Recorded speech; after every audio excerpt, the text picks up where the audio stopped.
यदि आप इस वर्ष बिहार बोर्ड क्लास 10th का एग्ज़ाम देने वाले हैं और अंतिम समय में रिवीजन के उद्देश्य से वीडियो ढूंढ रहे थे, तो आप सही चैनल पे हैं, क्योंकि इस चैनल पे हमारे द्वारा परीक्षा से संबंधित सभी विषयों पर विस्तृत वीडियो डाला जा रहा है। इस वीडियो में सामाजिक विज्ञान के 100 महत्वपूर्ण प्रश्न लिए गए हैं। इन 100 प्रश्नों में 25 प्रश्न इतिहास के, 25 प्रश्न भूगोल के, 25 प्रश्न राजनीतिक विज्ञान के और 25 प्रश्न अर्थशास्त्र से लिए गए हैं। सभी प्रश्नों को काफ़ी विस्तार में समझाया गया है, जो आपके आत्मविश्वास को मजबूत करेगा, जिससे आप परीक्षा में बेहतर प्रदर्शन कर पाएंगे। प्रत्येक विषय के कुल 5-5 वीडियो डाले जाएंगे। सामाजिक विज्ञान के 5 वीडियो के सीरीज में यह आपका पहला वीडियो है। तो चलिए बिना किसी देरी के शुरू करते हैं इस वीडियो को। तो पहला सवाल जो है आपके सामने वो ये है कि इटली और जर्मनी जो है वर्तमान समय में किस महाद्वीप के अंतर्गत आते हैं। तो आप जानते हैं कि इटली और जर्मनी दो देश हैं और ये दोनों देश वर्तमान समय में ये दोनों देश यूरोप महाद्वीप के अंतर्गत आते हैं, यूरोप महाद्वीप के अंतर्गत। लेकिन केवल हम लोग सवाल में यूरोप महाद्वीप तक ही नहीं रुकेंगे, हम लोग इटली और जर्मनी के बारे में कुछ और जानने का प्रयास करेंगे। जैसे अगर हम लोग देखें इटली के बारे में, तो आप सबसे पहला चीज़ जो इटली के विषय में जान सकते हैं इस सवाल के माध्यम से, वो ये कि इटली की राजधानी कहाँ है। तो आप सबसे पहला चीज़ इटली का राजधानी याद रखेंगे। हम आपको बता दें कि इटली की राजधानी जो है वो इटली की राजधानी है रोम। इटली की राजधानी जो है वो है रोम। और इसके अतिरिक्त इटली के विषय में कि इटली की मुद्रा क्या है। दूसरा सवाल जो है वो है कि इटली की मुद्रा क्या है। तो आप याद रखेंगे कि इटली की मुद्रा जो है वो है यूरो। इटली की मुद्रा है यूरो। साथ में एक और सवाल आप इटली को लेकर याद रख सकते हैं कि इटली का एकीकरण जो है, इटली का एकीकरण सो कब किया गया था। तो इटली के एकीकरण के लिए आप याद रखेंगे कि इटली का एकीकरण 1870 ईस्वी में किया गया था। अगर कहीं कहीं विकल्प में 1871 भी दिख जाए तब भी ठीक है, लेकिन 1870 ज़्यादा उपयुक्त जवाब माना जाएगा। इसी प्रकार से अगर यही तीनों बात हम लोग जर्मनी को लेके भी देखें, तो अगर आपसे कोई पूछ ले कि आप बताओ कि जर्मनी जो देश है उसकी राजधानी कहाँ है, तो जर्मनी की राजधानी आपको याद आना चाहिए। जर्मनी की राजधानी जो है वो है बर्लिन। बर्लिन। और साथ में इसकी भी मुद्रा के विषय में अगर आप जानना चाहो, तो जर्मनी की जो मुद्रा है, ये जर्मनी की मुद्रा यूरो है।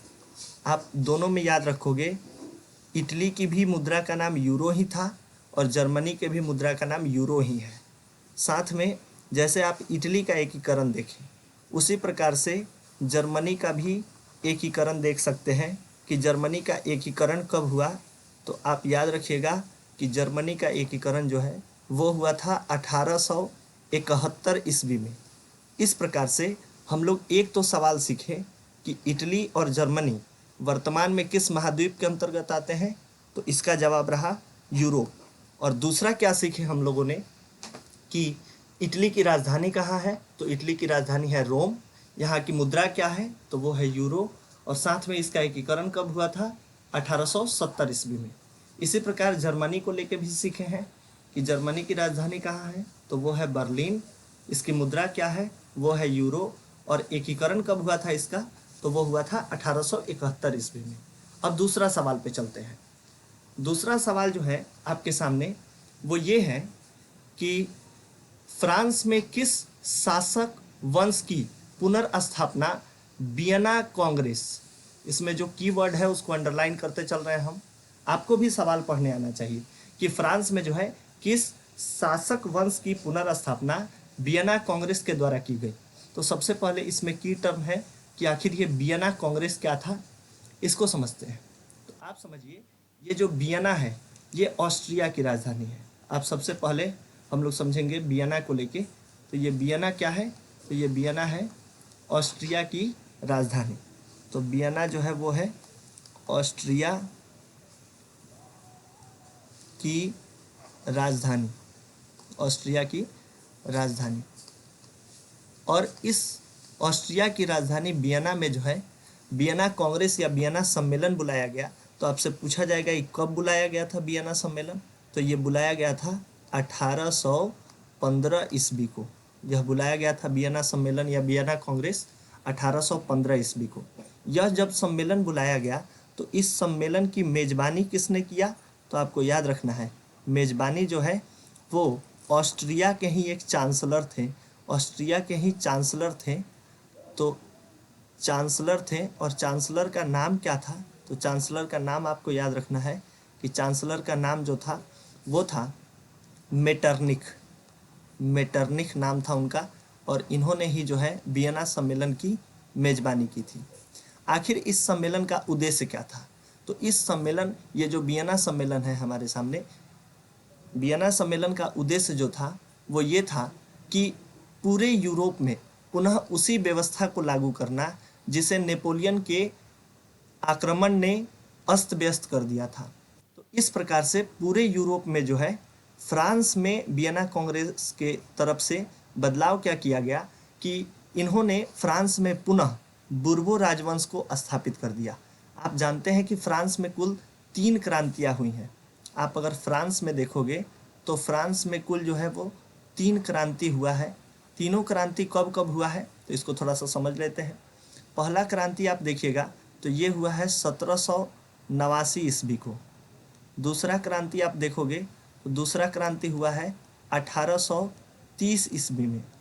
और तीसरा क्रांति आप देखोगे फ्रांस की, तो ये तीसरा क्रांति जो हुआ है वो हुआ है 1848 ईस्वी में। इस प्रकार से फ्रांस में कुल 3 क्रांति हुआ।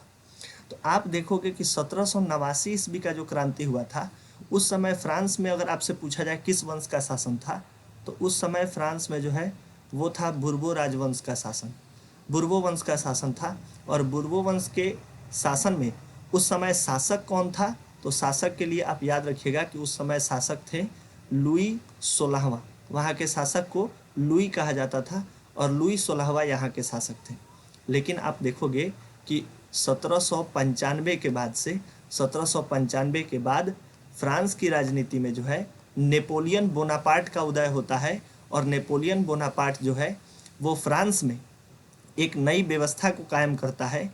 और यही व्यवस्था फ्रांस से निकल के धीरे धीरे फ्रांस के आसपास के देशों में भी फैलाना शुरू करता है। इस क्रम में जो है 1815 ईस्वी का समय आता है और 1815 ईस्वी में वाटरलू का युद्ध होता है। इस युद्ध को याद रखिएगा कि 1815 ईस्वी में वाटरलू की एक लड़ाई होती है और वाटरलू की लड़ाई में नेपोलियन बोनापार्ट को हराया जाता है। और हराने के बाद जितने भी जीते हुए राजतंत्र के समर्थक शक्तियाँ थीं, वे सभी ऑस्ट्रिया की राजधानी वियना में एकत्रित होती हैं और एक सम्मेलन करती हैं। इसी सम्मेलन को जो है हम लोग वियना कांग्रेस के नाम से जानते हैं। सबसे पहले हम लोग देखे हैं कि वियना कांग्रेस कब हुआ था, तो आपको याद आना चाहिए 1815 में ही हुआ था। वियना क्या है, तो ऑस्ट्रिया की राजधानी है। इस वियना कांग्रेस का मेजबानी किसने किया, तो आपको याद रखना है कि ऑस्ट्रिया के ही चांसलर थे। चांसलर का नाम भी हम आपको बताए हैं, उनका नाम था मेटरनिख, उनका नाम था मेटरनिख। बहुत बार चूंकि ये सब पूछा हुआ सवाल है, इसलिए एक ही सवाल में हम बहुत डिटेल में कर रहे हैं ताकि एक साथ आप बहुत कुछ सीख पाए। उसी प्रकार से आप देखोगे तो ये जो 1830 की क्रांति है, 1830 की क्रांति जब हो जाती है तो फ्रांस में एक नया वंश शुरू किया जाता है। अभी तो हम आपको बता दिए कि जो वियना कांग्रेस हुआ, इस वियना कांग्रेस के बाद फिर से फ्रांस में कौन सी वंश की स्थापना की गई, तो वो था बुर्बो राजवंश। और बुर्बो राजवंश के शासक कौन बने, तो आप शासक भी याद रख सकते हैं, इनका नाम था लुई 18वां। ये थे लुई 18वां। तो लुई 18वां जो है नए शासक बनते हैं। उसी प्रकार से जो 1830 की फ्रांस की क्रांति हुई थी, इसके बाद क्रांति का परिणाम क्या हुआ कि यहाँ फ्रांस से जो है बुर्बो वंश को हमेशा हमेशा के लिए ख़त्म कर दिया गया, हमेशा हमेशा के लिए बुर्बो वंश को ख़त्म कर दिया गया। और बुर्बो वंश के जगह पे एक नया वंश आया जिसको हम लोग कहते हैं आर्लेहेंस वंश, आर्लेहेंस वंश। और यही आर्लेहेंस वंश जो है वो बी नंबर में आपको दिखाई दे रहा होगा। तो अगर आपसे पूछा जाए कि 1830 के क्रांति के पश्चात किस वंश को फ्रांस में गद्दी सौंपा गया, तो वो था आर्लेहेंस वंश। बाकी ये जो सवाल था इसमें पूछा गया है कि वियना कांग्रेस के बाद किसको चुना गया, तो वियना कांग्रेस के बाद बुर्बो राजवंश को चुना गया। और इसके शासक कौन थे, तो आप याद रखिएगा कि शासक थे लुई 18वां। इस प्रकार से दूसरा सवाल भी हम लोग खत्म कर रहे हैं। अब देखते हैं तीसरा सवाल।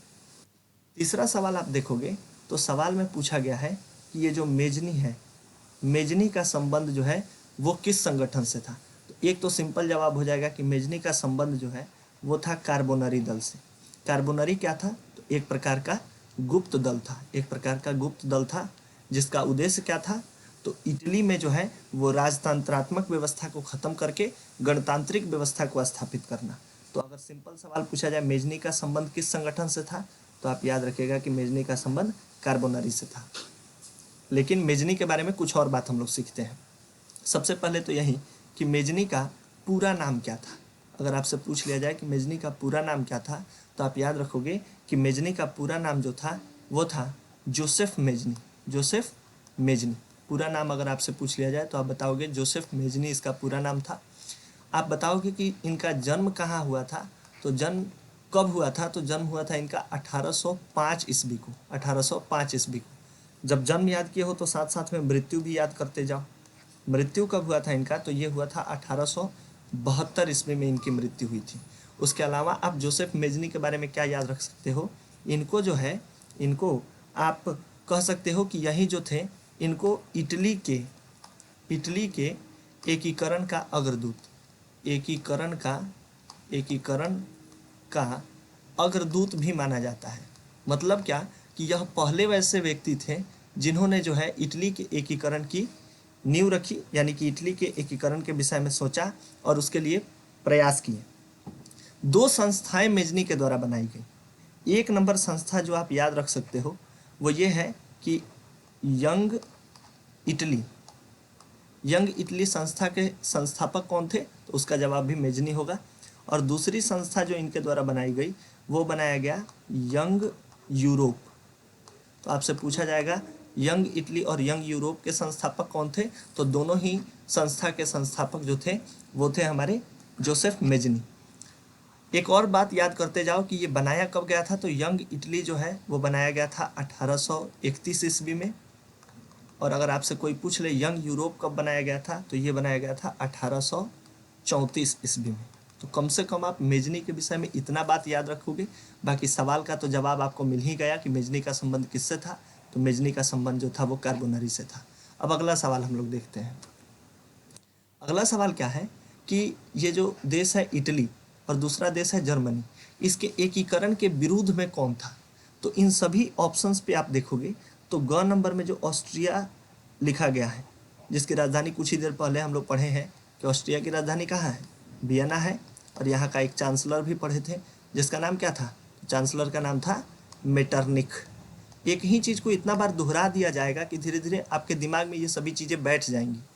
तो अगर आपसे कोई पूछ ले कि इटली और जर्मनी के एकीकरण के विरोध में कौन था, कौन मतलब नहीं चाहता था कि इटली और जर्मनी एक हो, तो ये ऑस्ट्रिया था।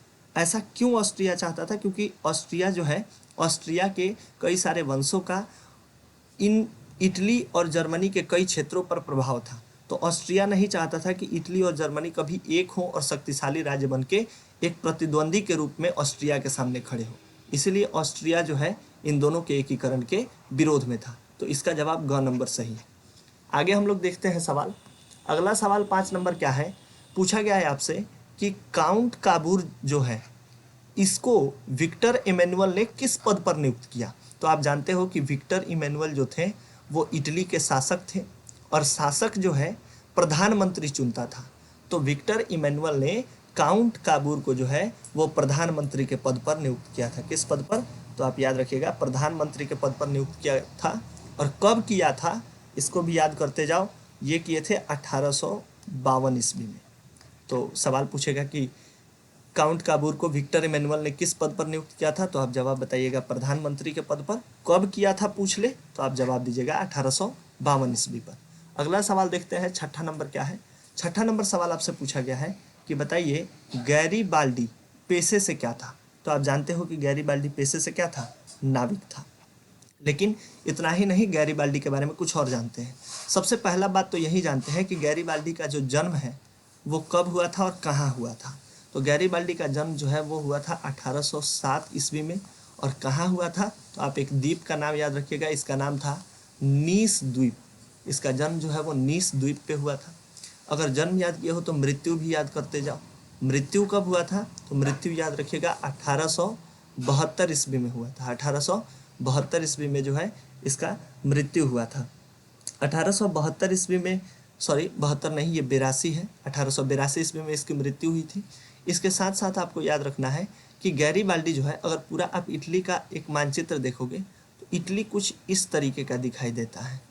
इस तरीके का कुछ इटली का मानचित्र है। इटली का मानचित्र जो है वो कुछ इस तरीके का आपको दिखाई देगा, ऐसा। तो यहाँ पे जो ये दक्षिणी हिस्सा है, ये दक्षिणी हिस्सा, इसका नाम है सिसिली। इसका नाम है सिसिली। और इधर जो एक टापू जैसा, द्वीप जैसा दिख रहा है, इसका नाम है नेपल्स। नेपल्स। तो गैरीबाल्डी क्या करता है, ये जो दक्षिणी क्षेत्र हैं इन सभी क्षेत्र को, माने सिसिली और नेपल्स को एकीकृत करके और इटली में मिलाता है। तो एक तरीके से हम लोग कह सकते हैं कि गैरीबाल्डी का महत्वपूर्ण योगदान है इटली के एकीकरण में। इसके लिए इसने एक पार्टी भी बनाया, एक पार्टी बनाया था इसने। तो पार्टी को भी आपको याद रखना है कि कौन सा पार्टी बनाता है। तो इसके पार्टी का नाम था लाल कुर्ती। इसके पार्टी का नाम क्या था? लाल कुर्ती। ये लोग लंबा लंबा रेड कलर का ड्रेस पहनते थे, इसीलिए पार्टी का नाम क्या रखा गया? लाल कुर्ती। और आपसे अगर पूछ लिया जाए कि इटली के किस भाग का इसने एकीकरण किया, तो दो क्षेत्र आपको हम समझा दिए। एक है सिसिली और दूसरा है नेपल्स। एक है सिसिली और दूसरा है नेपल्स। तो सिसिली और नेपल्स दो क्षेत्र थे। और ये दोनों क्षेत्र कहाँ है? तो आप याद रखिएगा, इटली के दक्षिण में। इटली के दक्षिण में ये दोनों क्षेत्र पाए जाते हैं। और इन्हीं सिसिली और नेपल्स दो क्षेत्रों का एकीकरण किया गया था। किसके द्वारा? गैरीबाल्डी के द्वारा। और गैरीबाल्डी का संबंध किस देश से है? तो ये भी याद रखिएगा, इटली से है। अगला सवाल देखते हैं, 7वां नंबर। 7वां नंबर सवाल क्या है कि इसमें लिखा गया है कि जो जर्मनी में राइन राज्य बनाया गया था, राइन राज्य पूछा गया है कि जर्मनी राइन राज्य का निर्माण किसने किया था। तो आप याद रखिएगा कि जर्मनी पहले क्या था, कि अगर हम लोग जर्मनी पर ध्यान दें तो जर्मनी छोटे बड़े 300 राज्यों में विभक्त था। जर्मनी छोटे बड़े जो है वो 300 राज्यों में विभक्त था। इसका मतलब क्या है कि बहुत सारे छोटे छोटे टुकड़े थे जर्मनी के। लेकिन जब आप देखते हैं कि नेपोलियन बोनापार्ट अपने राष्ट्रवादी भावना को फ्रांस से बाहर ले जाता है, तो यह धीरे धीरे आसपास के राज्यों को एकीकृत करना शुरू करता है। और इस एकीकरण के दौरान आप देखोगे तो इसने इस 300 छोटे बड़े राज्य को, 300 छोटे बड़े राज्य को जो है, छोटे बड़े राज्य को इसने एकत्रित करके 39 राज्यों में बदल दिया। 39 राज्यों में बदल दिया। और इन्हीं 39 राज्यों के समूह को हम लोग क्या कहते हैं? इन्हीं 39 राज्यों के समूह को कहा जाता है जर्मनी राइन राज्य। तो आपसे पूछा जाएगा कि जर्मनी राइन राज्य का निर्माण किसने किया, तो आप जवाब देंगे कि नेपोलियन बोनापार्ट के द्वारा यह किया गया। अब आगे हम लोग देखते हैं अगला 8 नंबर सवाल। अगला सवाल क्या है, आपसे पूछा गया है कि जालवेरीन जो है, जालवेरीन एक संस्था थी। मतलब जालवेरीन किसकी संस्था थी? तो आप याद रखिएगा कि जालवेरीन जो है वो व्यापारियों की संस्था थी। और ये कहाँ के व्यापारी थे? तो आप याद रखिएगा, ये थे जर्मनी के व्यापारी। ये थे जर्मनी के व्यापारी। और जर्मनी में भी एक राज्य का नाम आप याद रखिएगा जिसे प्रसा या पर्सिया कहते हैं। ये प्रसा और पर्सिया के नेतृत्व में जो है ये व्यापारी संघ के द्वारा एक संस्था बनाई गई जिसका नाम था जालवेरीन। और ये चाहते थे कि जर्मनी के एकीकरण में इनका भी योगदान रहे। अगर आपसे पूछ लिया जाए कि ये जालवेरीन नाम की संस्था जो है वो कब बनाई गई थी, तो आपको याद रखना है कि जालवेरीन नाम की संस्था जो है वो व्यापारियों के द्वारा 1834 ईस्वी में बनाई गई थी। और कहाँ बनाई गई थी? तो जर्मनी देश में। और किस राज्य के नेतृत्व में? तो प्रसा या पर्सिया के नेतृत्व में बनाई गई थी। अगला सवाल हम लोग 9 नंबर देख रहे हैं। 9 नंबर सवाल क्या है, आपसे पूछा गया है कि रक्त एवं लौह के नीति का अवलंबन किसने किया था। तो आप समझिए कि रक्त एवं लौह के नीति से तात्पर्य क्या है कि जर्मनी के एकीकरण में एक नाम सुने होंगे आप, बिस्मार्क का। तो बिस्मार्क जो है उसने ही रक्त एवं लौह की नीति का पालन किया था। किसके लिए किया था? तो आप याद रखिएगा, जर्मनी के एकीकरण के लिए, जर्मनी के एकीकरण के लिए, क्योंकि वो जानता था कि जर्मनी एक तो 300 छोटे बड़े राज्यों में बटा हुआ है, साथ में जर्मनी के आसपास के राज्यों में जो है वो विदेशी ताकतों का प्रभाव था। तो इसके चलते जो है बिस्मार्क ने सबसे पहले अपने आप को आर्थिक रूप से मजबूत किया, साथ साथ में सैन्य रूप से भी मजबूत किया, और युद्ध के माध्यम से जो है उसने जर्मनी को एक करने का प्रयास किया। तो आपसे पूछा जाएगा कि रक्त एवं लौह की नीति का पालन किसने किया? तो वो बिस्मार्क के द्वारा किया गया था। अब हम लोग आगे बढ़ते हैं, 10वां नंबर प्रश्न पे पहुंचते हैं, और आपसे पूछा गया है कि फ्रैंकफर्ट की जो संधि थी, फ्रैंकफर्ट की संधि ये कब हुई थी? तो आप याद रखिएगा कि फ्रैंकफर्ट की जो संधि है वो किया गया था 1871 ईस्वी में। अगर एग्जैक्ट डेट हम आपको बता दें तो वो डेट था 10 मई 1871 ईस्वी को फ्रैंकफर्ट की संधि हुई थी। अब सवाल है कि अगर संधि हुआ है तो दो देशों के बीच हुआ होगा, तो फ्रैंकफर्ट की संधि किन दो देशों के बीच होती है? तो इसको भी आप याद रखिएगा, ये होता है फ्रांस और जर्मनी के बीच। इस तरीके से आपको याद रहेगा कि फ्रैंकफर्ट की संधि कब होती है? तो 10 मई 1871 ईस्वी को। किसके किसके बीच? तो फ्रांस और जर्मनी के बीच होता है। अगला सवाल हम लोग देखते हैं 11 नंबर। 11 नंबर सवाल में लिखा गया है क्या कि यूरोप वासियों के लिए देश का साहित्य एवं ज्ञान विज्ञान प्रेरणादायी है। किस देश के लिए पूछा जा रहा है कि किस देश के ज्ञान विज्ञान जो है वो यूरोप वासियों के लिए प्रेरणादायी है? तो आप सुने होंगे यूनान का नाम। तो यूनान, जिसको हम लोग ग्रीस भी कहते हैं। एक और बात आप याद रखिए कि इसकी राजधानी कहाँ है? इसकी राजधानी है एथेंस। और यह ग्रीस और यूनान जो है इसका ज्ञान विज्ञान यूरोप में काफ़ी विकसित था, जिसे यूरोपवासी प्रेरणा के स्रोत मानते हैं। एक बात और याद रखिएगा कि यूरोपियन सभ्यता का पालना भी हम लोग यूनान को ही कहते हैं। अगर कोई आपसे पूछ दे कि यूरोपीय सभ्यता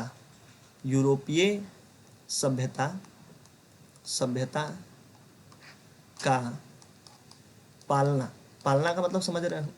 पालना का मतलब होता है एक झूला जिसमें बच्चे को झुलाया जाता है और उसकी परवरिश की जाती है। तो पालना किसे कहते हैं? तो वो भी जो है यूनान को ही कहते हैं, क्योंकि प्राचीन समय में जो यूनान का ज्ञान विज्ञान है वो काफ़ी विकसित था। आगे हम लोग देखते हैं 12 नंबर सवाल। इसमें आपसे पूछा गया है कि एड्रीनोपोल की संधि के बारे में जिक्र है। एड्रीनोपोल की संधि, पहला सवाल तो यही पूछा जाएगा कि एड्रीनोपोल की संधि कब हुई थी? तो आप जवाब दे सकते हैं कि 1829 ईस्वी में हुई थी। दूसरा पूछा जाएगा कि एड्रीनोपोल की संधि जो है वो किसके किसके बीच हुई थी? तो एड्रीनोपोल की संधि जो है वो तुर्की और रूस के बीच हुई थी। तुर्की और रूस के बीच हुई थी। तो 3 सवाल बना। पहला कि एड्रीनोपोल की संधि कब हुई थी? तो ये हुआ था 1829 ईस्वी में। दूसरा कि एड्रीनोपोल की संधि किसके किसके बीच हुई थी? तो आप याद रखिएगा कि तुर्की और रूस के बीच में एड्रीनोपोल की संधि हुई थी। अगला सवाल हम लोग देखते हैं। अगला सवाल है 13 नंबर। पूछा गया है इसमें कि रूस में जो है कृषक दास प्रथा का अंत कब हुआ? रूस में कृषक दास प्रथा का अंत जो है वो किया गया था 1861 ईस्वी में। 1861 ईस्वी में। और जिस समय कृषक दास प्रथा का अंत किया गया उस समय रूस के शासक कौन थे? तो आपको याद रखना है कि उस समय रूस के शासक जो थे वो थे अलेक्जेंडर द्वितीय के समय में जो है रूस के भीतर से कृषक दास प्रथा का अंत किया गया था। और कब किया गया था? 1871 ईस्वी में।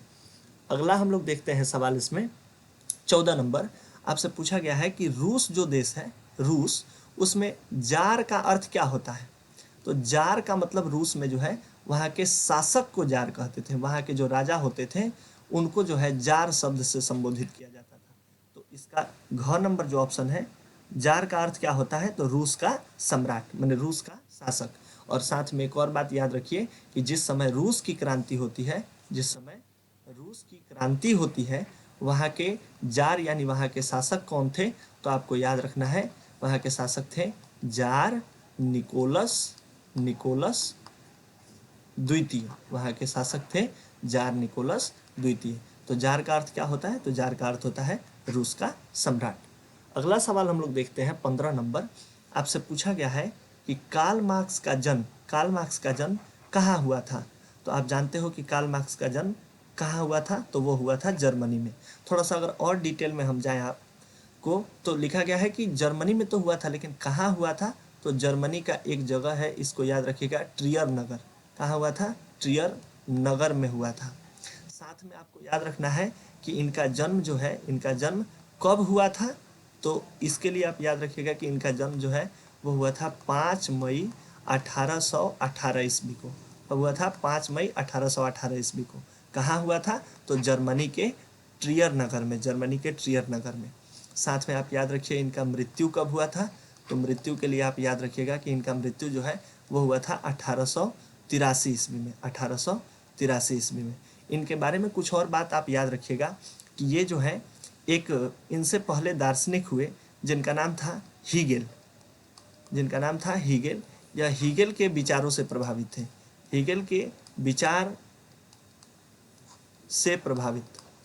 आपको याद रखना है, सवाल पूछा गया है कि कार्ल मार्क्स जो थे वो किनके विचारों से प्रभावित थे?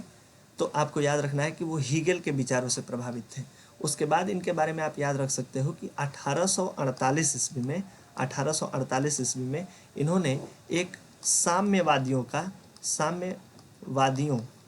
का घोषणा पत्र जारी किया, साम्यवादियों का घोषणा पत्र भी इन्होंने जारी किया था। आपसे डायरेक्ट सवाल पूछेगा कि साम्यवादियों का घोषणा पत्र जो है किसके द्वारा जारी किया गया था? तो कार्ल मार्क्स के द्वारा। और कब किया गया था? तो 1848 ईस्वी में किया गया था। साथ साथ में और इनके बारे में आप याद रख सकते हो कि इन्होंने एक पुस्तक लिखा था। ये पुस्तक पर भी सवाल पूछा जाता है कि कार्ल मार्क्स की पुस्तक कौन सी थी? तो इनके पुस्तक का नाम था दास कैपिटल। इनके पुस्तक का नाम क्या था? Das Kapital. इनके पुस्तक का नाम था दास कैपिटल। दास कैपिटल को जो है समाजवादियों का बाइबल कहा जाता है। तो इसको समाजवादियों का बाइबल भी कहा जाता है, समाजवादियों का बाइबल। आपसे ऐसे भी सवाल पूछा जा सकता है कि समाजवादियों का बाइबल किसे कहा जाता है? तो आप याद रखिएगा कि समाजवादियों का बाइबल जो है वो दास कैपिटल को कहा जाता है। या फिर पूछेगा कि दास कैपिटल के लेखक कौन थे? तो दास कैपिटल के लेखक जो थे वो थे कार्ल मार्क्स। तो एक और सवाल आप याद रखिएगा कि आधुनिक समाजवाद के जनक भी किसे कहा जाता है? तो वो भी कार्ल मार्क्स को ही कहा जाता है। तो कार्ल मार्क्स के विषय में इतनी सारी बातें कम से कम आपको याद रखना है। अगला सवाल जो है वो है 16 नंबर। आपसे पूछा गया है कि साम्यवादी शासन का पहला प्रयोग कहाँ हुआ?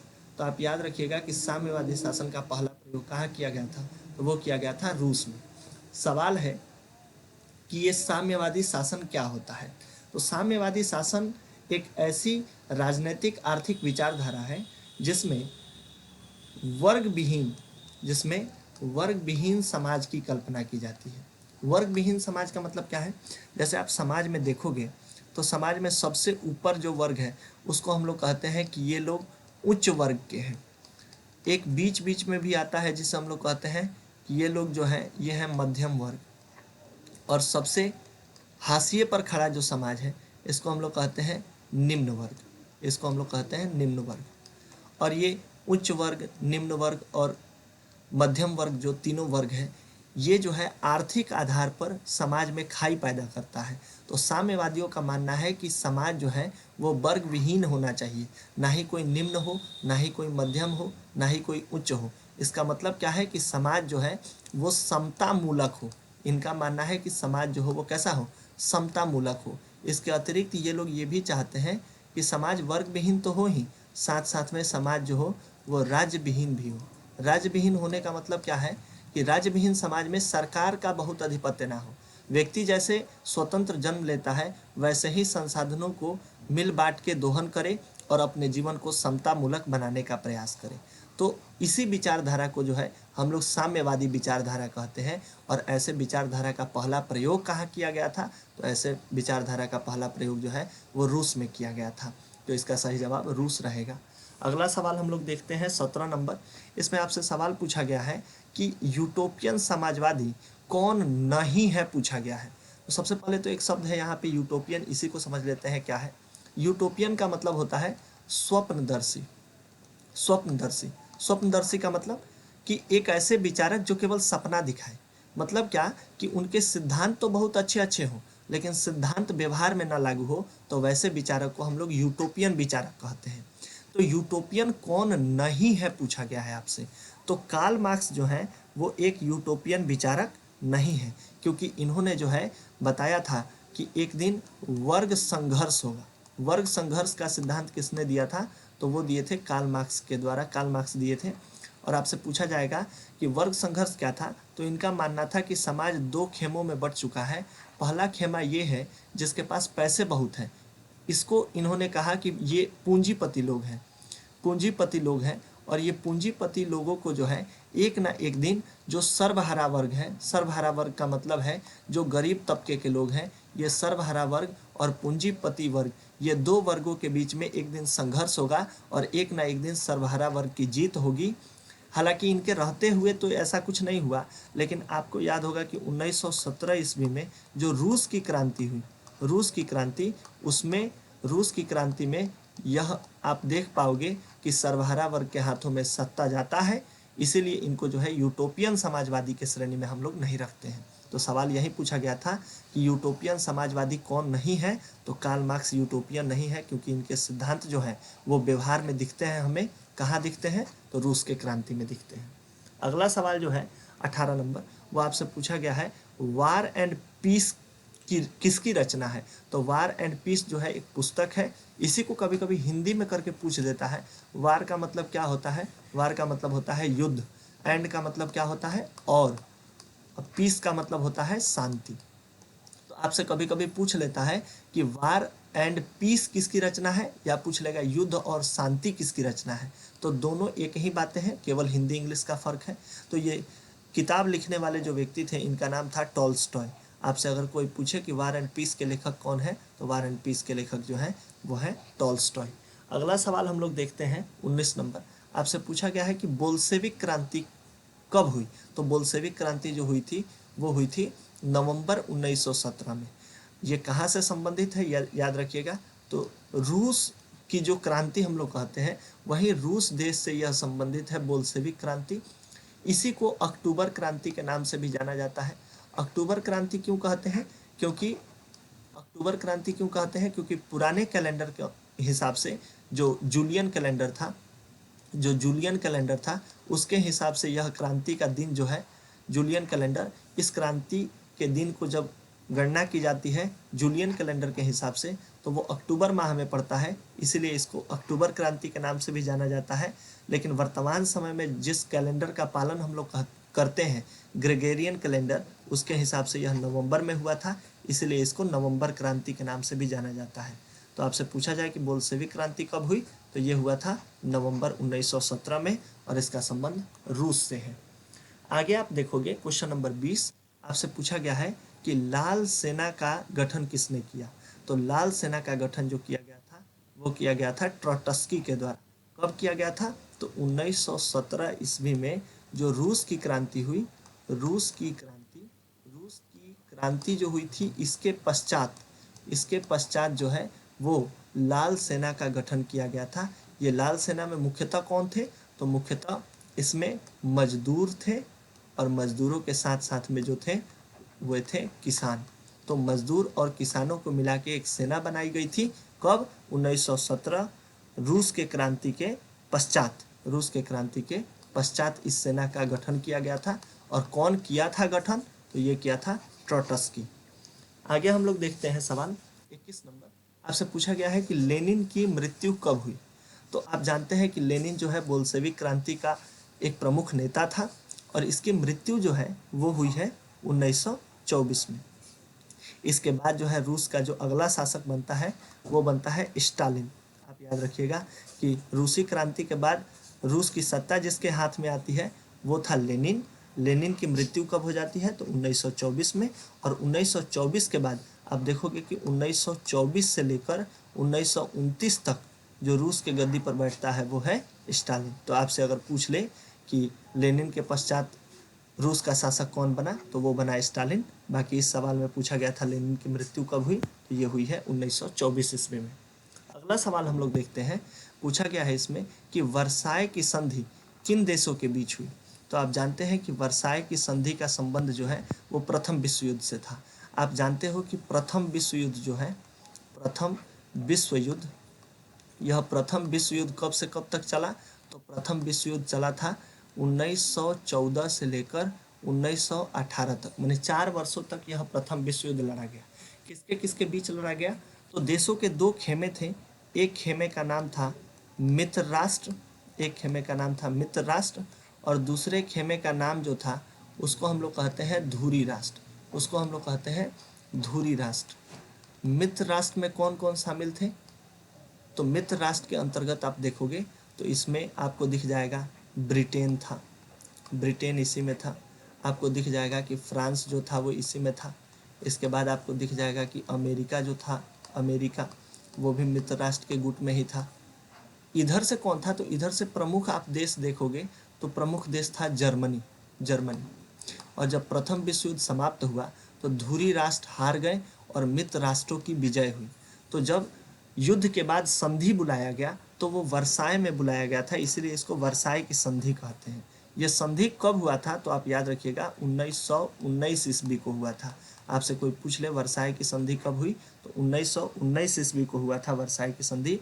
एग्जैक्ट डेट अगर हम आपको बता दें तो ये 28 जून 1919 ईस्वी को हुआ था संधि। किसके किसके बीच हुआ। तो मित्र राष्ट्रों और जर्मनी के बीच में ये दोनों संधि किया गया था, मित्र राष्ट्र और जर्मनी के बीच में। तो इसका सही विकल्प घ नंबर सही है। अगला सवाल हम लोग देखते हैं 23 नंबर।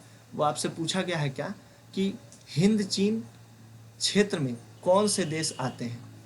हिंद चीन क्या है।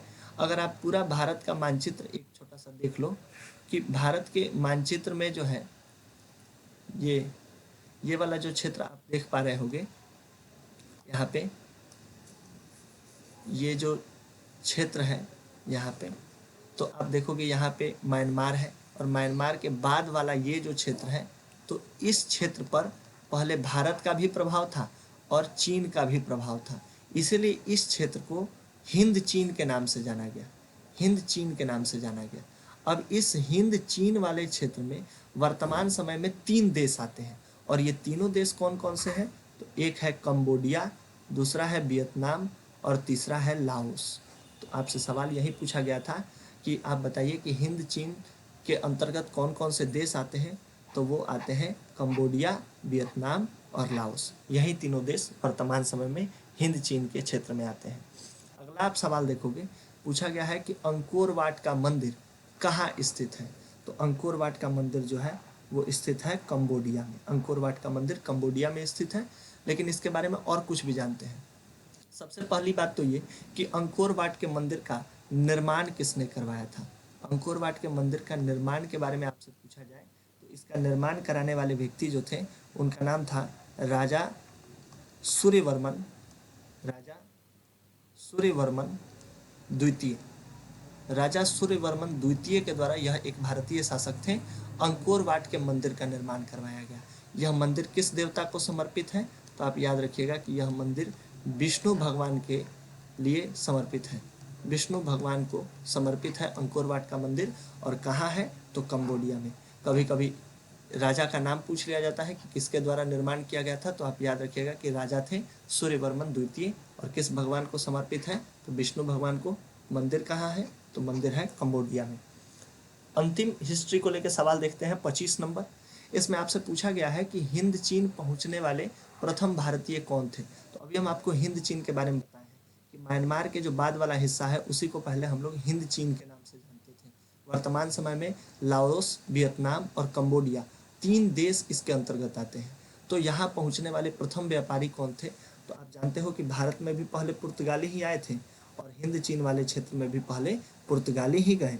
लेकिन हिंद चीन में अंतिम रूप से उपनिवेश किसने बसाया, अगर ऐसा सवाल पूछ ले तो उपनिवेश बसाने वाले फ्रांसीसी थे। लेकिन यहाँ पे सवाल पूछा गया है कि प्रथम व्यापारी कौन थे जो हिंद चीन पहुंचे, तो वो थे पुर्तगाली।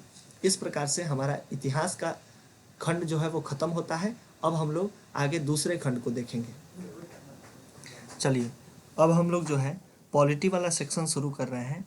पॉलिटी सेक्शन में आप देखोगे तो पॉलिटी वाले सेक्शन में जो पहला सवाल आपसे पूछा गया है, वो पहला सवाल क्या है? पहला सवाल में आपसे पूछा गया है कि भारतीय संविधान जो है, इस भारतीय संविधान के बारे में कौन सा कथन सही है? आपसे सही कथन के बारे में जिक्र किया गया है कि भारतीय संविधान के विषय में कौन सा कथन सही है। चारों कथन को अगर हम लोग पढ़ लें, पहला कथन लिखा गया है कि यह धर्म के आधार पर भेदभाव की मनाही करता है। दूसरा लिखा गया है कि यह जो है धर्म को राजकीय धर्म बनाता है। तो नहीं, ये बात गलत है। भारतीय संविधान किसी भी धर्म को जो है वो राज्य का धर्म नहीं बताता है। उसके बाद तीसरा जो ऑप्शन लिखा गया है वो है कि लोगों को कोई भी धर्म मानने की आज़ादी नहीं है। नहीं, ये भी बात गलत है। लोगों को अपने धर्म को मानने की आज़ादी है। और अंतिम लिखा गया है कि महिलाओं को मतदान के अधिकार का अभाव है। ये भी बात गलत है। जो भी महिला पुरुष है सबको मत देने का अधिकार है। इस तरीके से चूंकि हम लोग को सही कथन चुनना था, तो ए नंबर जो ऑप्शन है वो सही कथन है कि यह जो है धर्म के आधार पर भेदभाव की मनाही करता है। संविधान में यह प्रावधान किया गया है कि धर्म के आधार पर किसी भी व्यक्ति के साथ कोई भी भेदभाव जो है वो नहीं किया जाएगा। तो इसका ए नंबर ऑप्शन सही है। आगे हम लोग देखते हैं दूसरा सवाल जो है, दूसरा सवाल में पूछा गया है आपसे कि सांप्रदायिक राजनीति किस पर आधारित होती है।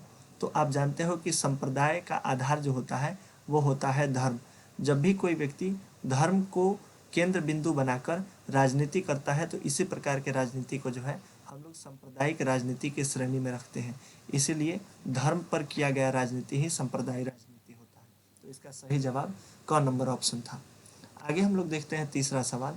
पूछा गया है कि लिच्छवी गणराज्य जो है वो भारत के किस राज्य में अवस्थित था। आप जानते हैं कि लिच्छवी जो है वो विश्व का मतलब पूरे दुनिया का सबसे प्राचीनतम गणतंत्र में से एक है, जहाँ पे शासन किसी एक शासक के द्वारा नहीं बल्कि कई लोगों के समूह के द्वारा मिल के शासन व्यवस्था को संचालित किया जाता है। तो ये जो लिच्छवी था वो अपने बिहार राज्य में पड़ता था। तो इसका सही जवाब बिहार होगा।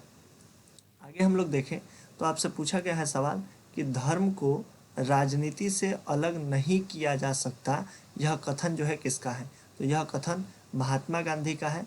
महात्मा गांधी ने बताया था कि राजनीति से धर्म को जो है वो अलग नहीं किया जा सकता है।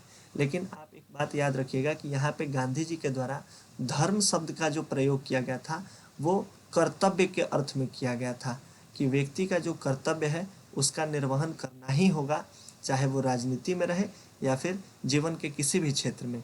तो यहाँ धर्म का मतलब आप हिंदू मुस्लिम नहीं समझिएगा।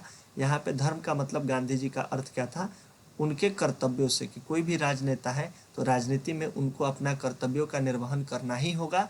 उनके कर्तव्यों को राजनीति से अलग नहीं किया जा सकता है। तो यह कथन जो है किसका है, ये कथन है महात्मा गांधी का। अगला सवाल हम लोग देखते हैं। इसमें लिखा गया है कि कृषि कार्य में महिलाओं की भागीदारी है। तो महिलाओं की भागीदारी वर्तमान सर्वेक्षण आप देखेंगे तो लगभग 64% से भी अधिक हो गया है। 64% से भी अधिक जो है महिलाओं की भागीदारी है कृषि के कार्यों में। खेती वाले कार्य में महिलाएं पुरुषों से ज़्यादा सक्रिय हैं। लेकिन इनमें से आप क नंबर ऑप्शन के साथ जा सकते हैं। हालांकि वर्तमान सर्वे के हिसाब से जो डाटा है वो हम लिख चुके हैं कि 64% से भी अधिक भागीदारी जो है वो महिलाओं का है कृषि क्षेत्र में। आगे हम लोग सवाल देखते हैं छठा नंबर। आपसे सवाल पूछा गया है कि यह जो पुस्तक है, जो अर्थशास्त्र पुस्तक है, ये किसके द्वारा लिखी गई थी। तो ये लिखी गई थी कौटिल्य के द्वारा। कौटिल्य जिनको आप चाणक्य के नाम से भी जानते हैं, तो चाणक्य भी पूछ ले या कौटिल्य रहे, दोनों जवाब सही है। अर्थशास्त्र के लेखक कौन थे, तो कौटिल्य या चाणक्य। एक बात और इसमें आप समझ लो कि आपसे अगर पूछ ले कि अर्थशास्त्र से हमें किसकी जानकारी मिलती है, तो एक वंश था, आप सुने होंगे, मौर्य वंश। तो आपसे पूछा जाए कि किस वंश की जानकारी मिलती है, तो अर्थशास्त्र से हमें मौर्य वंश की जानकारी मिलती है। और यह पुस्तक लिखा किसके द्वारा गया था, तो कौटिल्य या चाणक्य के द्वारा लिखा गया था। अगला 7वां नंबर सवाल हम लोग देखते हैं। आपसे पूछा जा रहा है कि निम्नलिखित में से किस देश में एकात्मक शासन व्यवस्था है। एकात्मक शासन व्यवस्था का मतलब क्या है, मान के चलो कि यह कोई देश का पूरा भौगोलिक क्षेत्र है, तो उसमें एक ही स्थान पर सरकार का गठन किया जाए, एक ही स्तर पर, और यही सरकार देश के समूचे क्षेत्र के लिए कानून बनाए और दिशा निर्देश जारी करे। मतलब सरकार क्या हो, एक ही हो। तो ऐसे सरकार को हम लोग एकात्मक शासन व्यवस्था कहते हैं।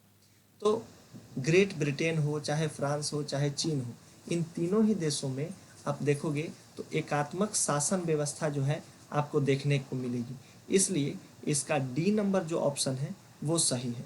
आपसे अगर पूछ लिया जाए कि एकात्मक शासन क्या है, तो जब एक ही स्तर पर सरकार हो और वही सरकार समूचे देश के लिए कानून का निर्माण करे तो इसको कहते हैं एकात्मक व्यवस्था।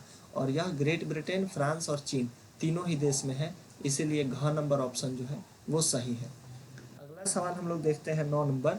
इसमें लिखा क्या गया है कि निम्न में से क्या भारतीय संघीय व्यवस्था की विशेषता नहीं है। आपसे पूछा गया है कि संघीय व्यवस्था, इसमें जो की टर्म है वो है संघीय व्यवस्था। तो संघीय व्यवस्था का मतलब क्या होता है, पहले हम लोग समझ लेते हैं। संघीय व्यवस्था का मतलब होता है कि एक से अधिक स्तर पर सरकारों का गठन किया जाए।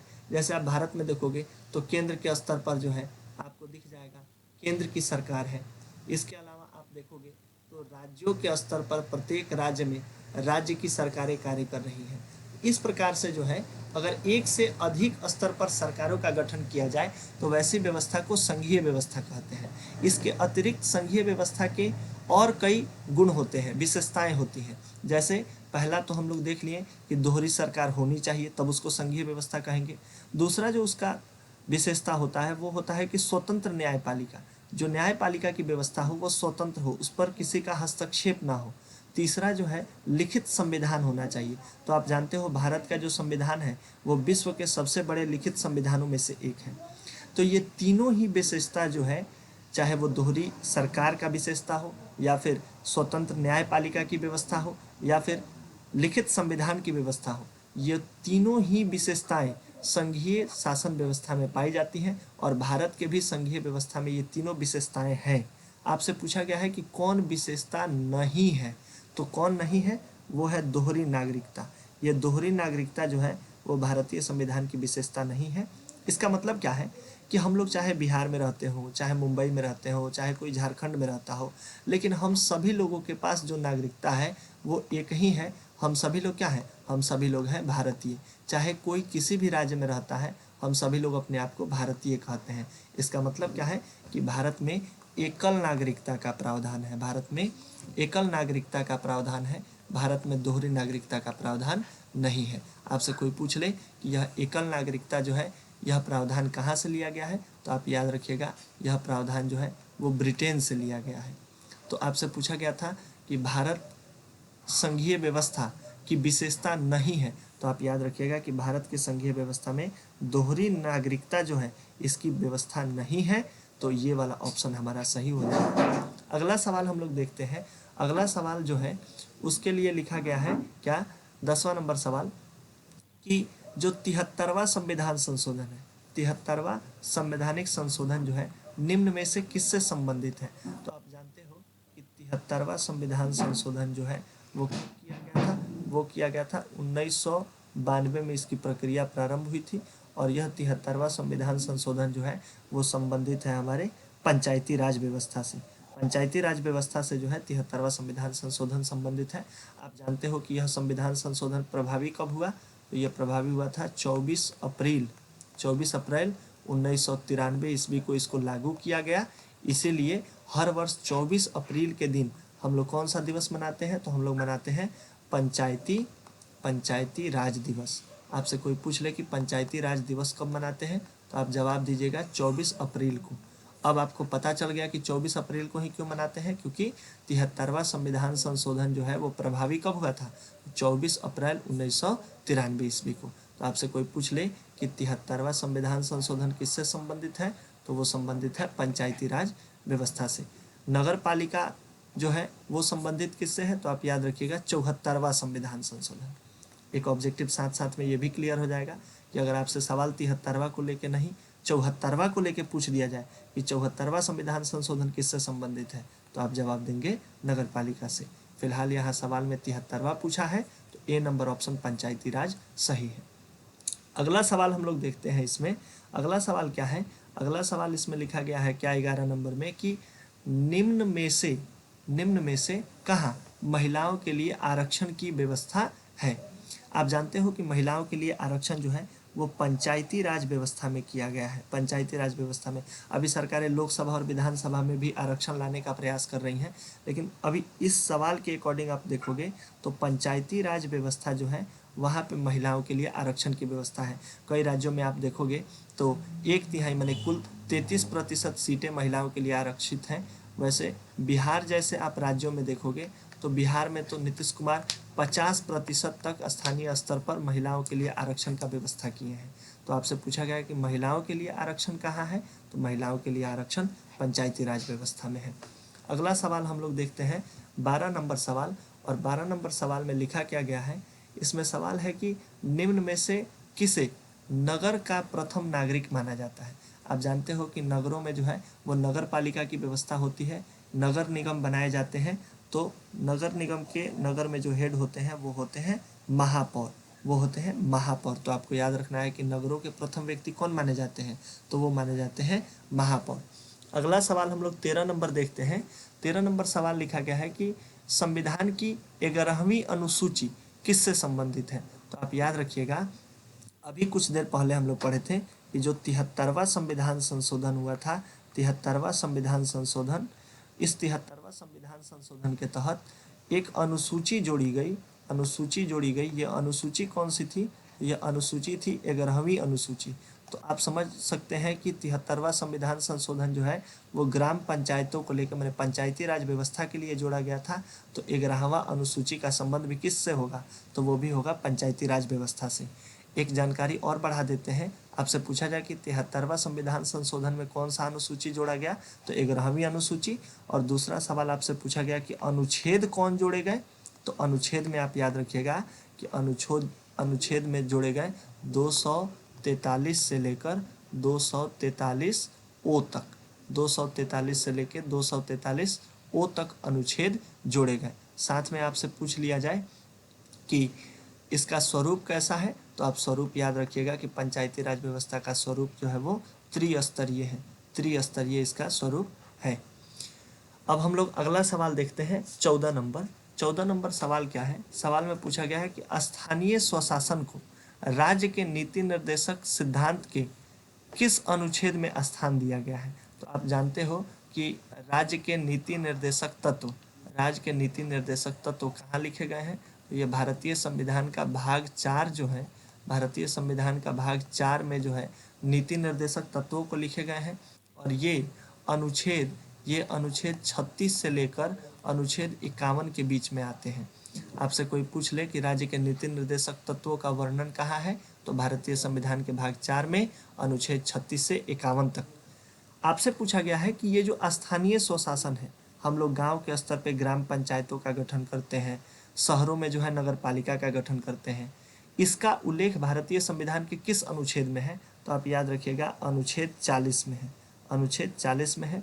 और आप ये भी बात याद रखिएगा, यह एक गांधीवादी विचारधारा है, यह एक गांधीवादी विचारधारा है। क्योंकि गांधीवादी विचारधारा इसको इसलिए हम कह रहे हैं क्योंकि गांधी जी का मानना था कि शासन व्यवस्था को आम जनता तक होना चाहिए।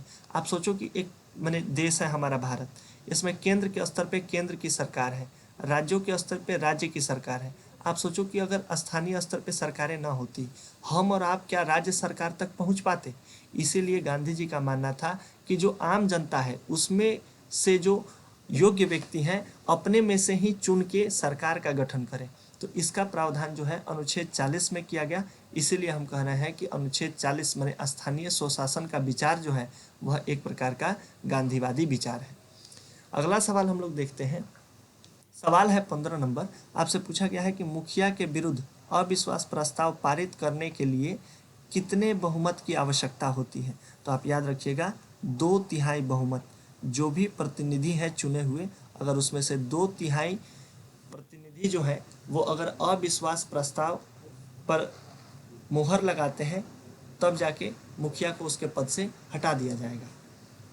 अगला सवाल हम लोग देखते हैं 16 नंबर। इसमें लिखा गया है कि बिहार में एक नगर निगम में अधिकतम कितने वार्ड हो सकते हैं। तो नगर निगम मतलब आप समझ पा रहे होंगे कि नगरों की व्यवस्था है, जैसे नगर पालिका, नगर निगम।